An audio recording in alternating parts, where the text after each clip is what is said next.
Great stuff. Off you go, Paul. Thank you. Awesome. Thank you very much. Hi, my name is Paul. I work with Rob and Zach Nailers, and I'm going to talk about how to build Shiny apps for health economic models. So I suppose my talk will be a bit different. I don't think there will be any code in it. So let's see how that goes. I'll probably run over, then just stop.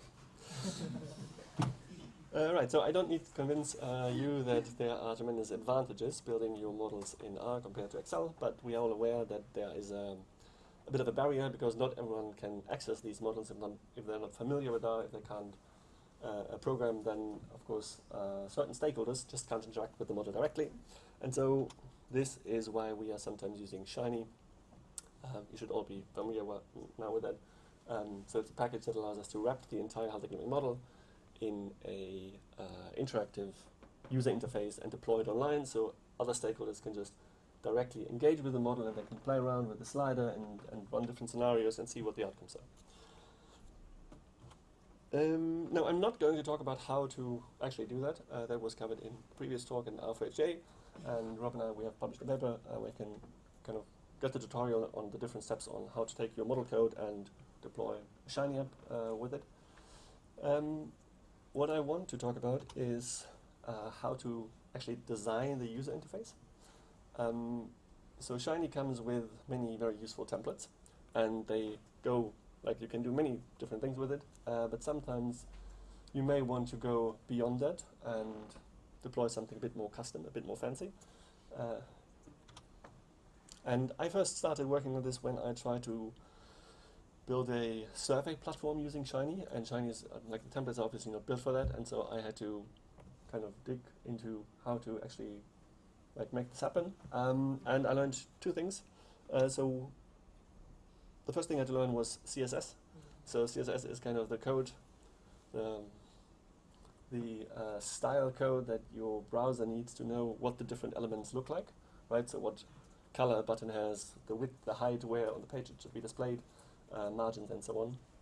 And in the beginning that can be a bit of a daunting task because it looks a bit weird, but it's actually not that complicated. So there are maybe 15 or 20 different properties that once you've mastered them, you can deploy you can do most of the things you want to do in terms of the design. And then you just create a new CSS file in your project folder in your Shiny app, and then you can implement the design. But then there's actually a much more complicated aspect, and that is the question on how, what the design should be, how to design an interface that people find easy to use, and I've learned that it's much more complicated than I thought. But maybe one note on why should we actually care about good UI and good user experience. So UI, user interface, and UX, user experience.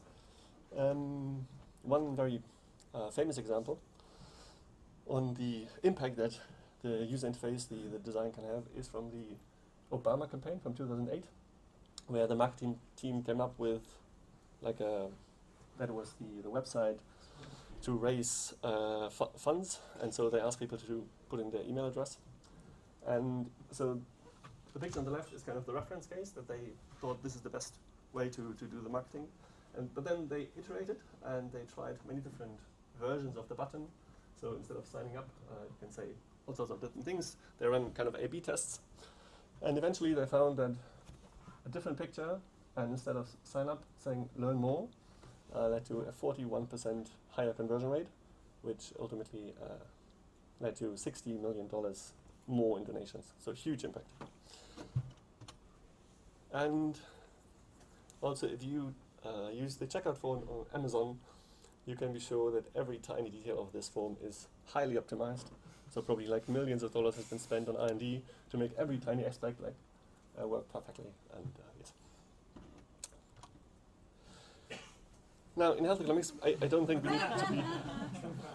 we don't need to be that ambitious, but we spend obviously a lot of time on making sure the models are validated and they work properly and they're super fast. And then sometimes the way we present the model to a wider audience is kind of an afterthought, and I think it could receive a bit more care and attention. To give you just a quick example of what you can do with a bit more thoughtful design. So this is some sort of dashboard. It's about sales, where you can look at different sales items, and you can buy and sell things.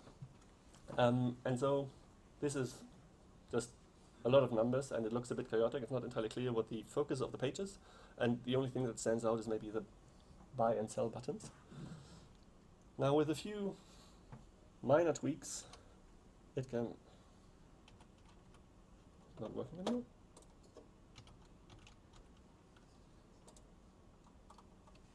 Well,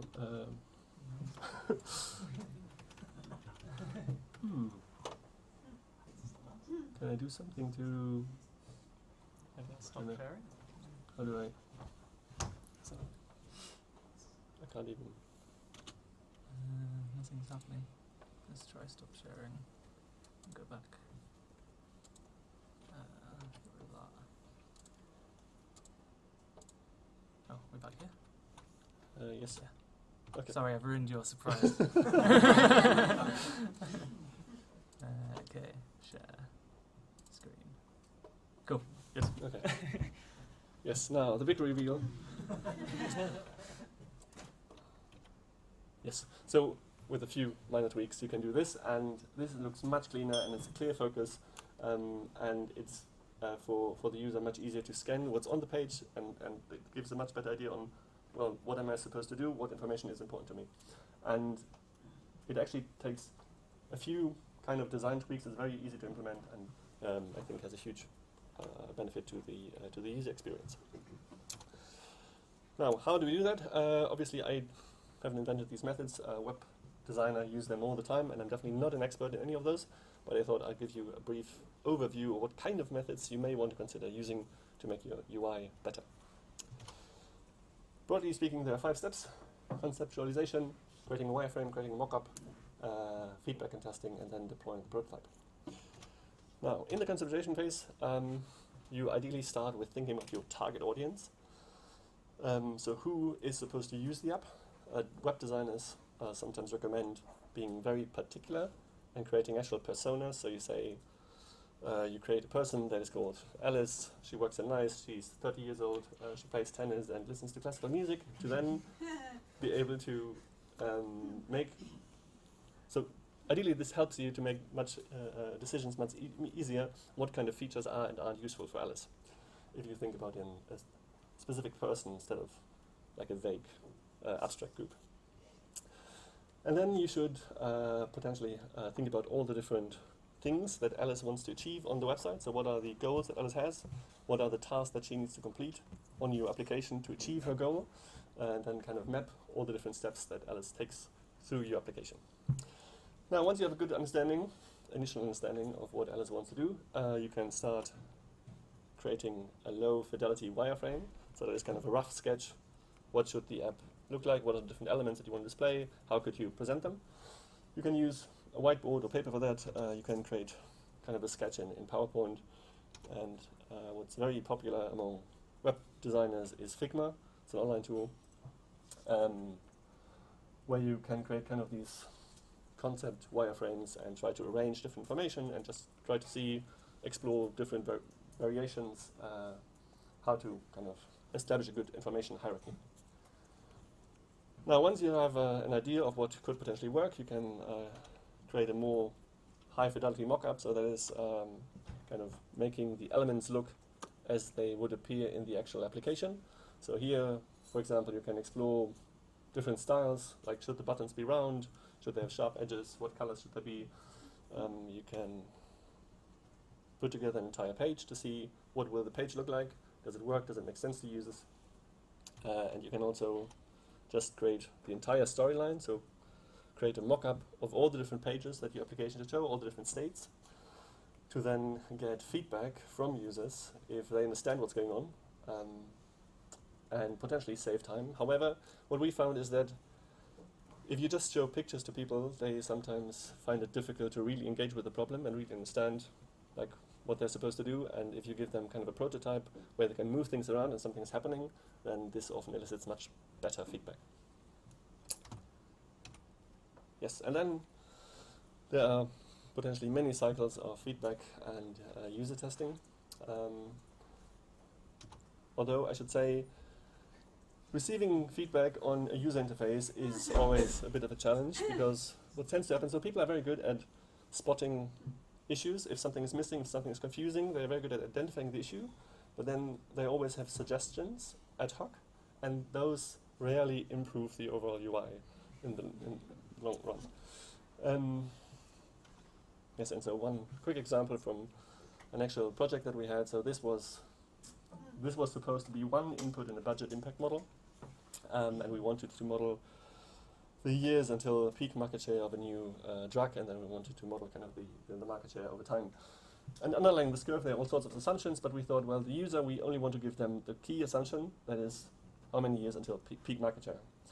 But then, over multiple cycles of feedback, stakeholders always suggested, well, but maybe we want to tweak this aspect of the underlying assumptions, or this one, and this one, and this one.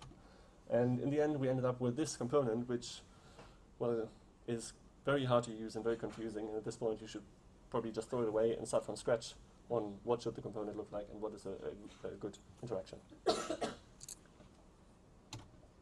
Right, and then you deploy your Shiny application.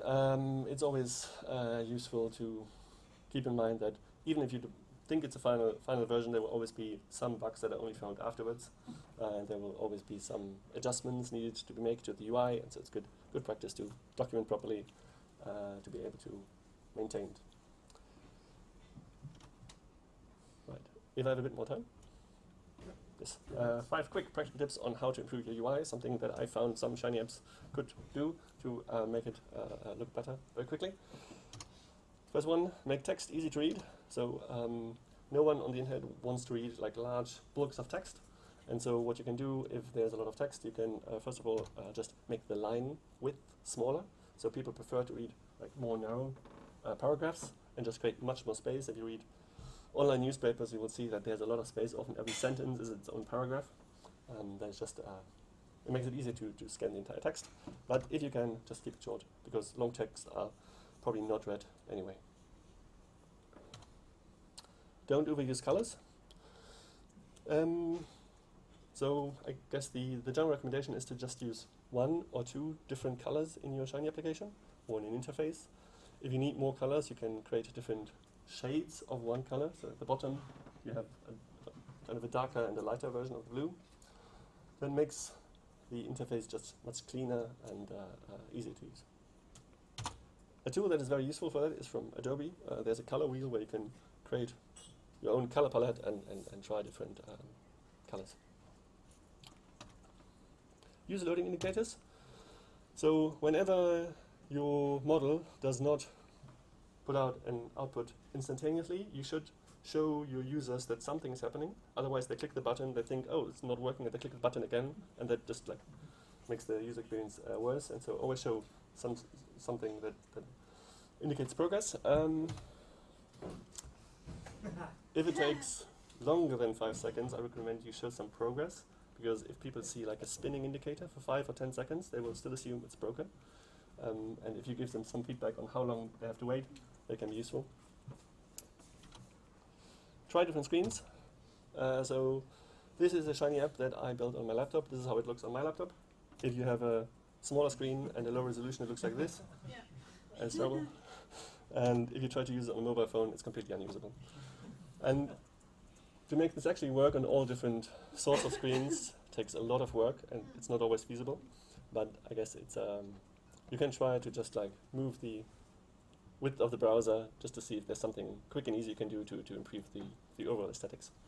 And final tip.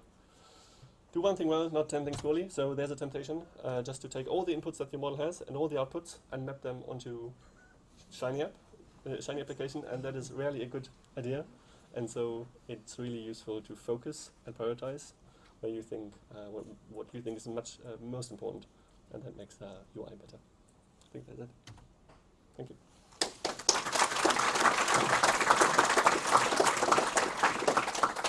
Thank you, Paul. Any questions?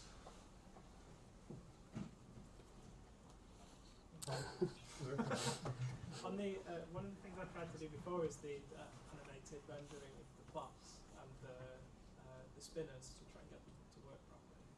Are there many good examples of that out there? Because I really struggled and failed horribly. To get the spinners working? And the graphs that kind of animate when they render instead of just going. So I think the animated graphs is just a different package. I think HTA is that the particular one? And Oh, it's the type of chart, I see. yeah, it's a type of chart. It's Yeah. not just a ggplot. Yeah, no. Okay, right. There's a question. Yeah, hi, I'm Jack. When you're going to build a Shiny app, do you have your model built and then go, okay, now how do I build a user interface around it? Or do you think, yeah, what comes first, the model or the user interface? So for us, it really depends. Sometimes people come to us and they have a model and they just want the UI, and then we try to build the UI around the model. Sometimes people want to build a model with the user interface in mind, so they want something like a communication tool. And then, of course, you can build the model in a way that is much easier to integrate with the user interface and make them both match. Yeah, so it really depends. The practical questions. How long does it take? So say you've got a cost effectiveness model but you want to put a UI on. How long would you be budgeting for that UI? How many rounds of interaction would you be thinking about? Well, it also just depends. You can spend a lot of time on building an amazing user interface, or you can just accelerate the process. If you just have a few days, then, well, you can still, I think, improve the UI tremendously if you think about, like, go through the steps and try to think about these issues. But yeah. Just to jump in on that, there's been times where we spent a lot longer on the app than we spent on the model. Put it that way. Yes. So And I guess gives you the range. it also really depends on how well we manage the people we work with, because the feedback we receive is often of the style an ad hoc change, and then you have like many ad hoc changes to many elements, and then the UI just deteriorates, and then you have to revise everything. So, Can I ask a question, Paul? I think you were hinting at the challenge between, well, not hinting, but stating it directly, between allowing the user of the app to have a lot of discretion over what they modify and then making it unusable. So what are the principles? Because a client could potentially get or draw misleading conclusions because they're changing one input, whereas really it's dependent on a lot of other things changing. So what kind of principles guide how you adjudicate that trade-off? I'm not sure if I have any good like golden rule.